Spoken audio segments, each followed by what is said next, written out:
Hello guys, today I'm going to tell you about that Fluent token. Now before I start the video, let's share my legal disclaimer. This video is only for educational purpose. Do your own research for the investing.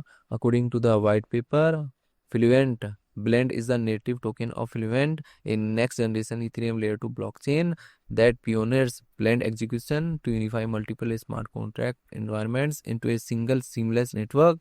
Unified execution layer. It merges EVM, SVM, and WASM environments, allowing contracts written in different languages to interact automatically without bridge.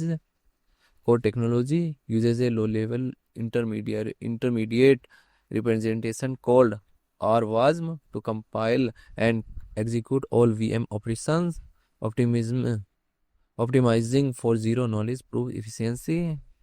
The token utility blend facilitates staking, ecosystem governance, and application level fees, aligning incentives across the network.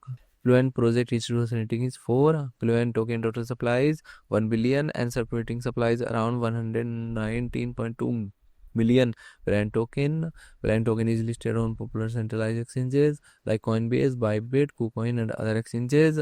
If I share my opinion with you, then this project up to 85% chances is that it is a legit or good project. So guys, don't take my opinion as a financial advice. Do your own research for the investing. Thanks for watching.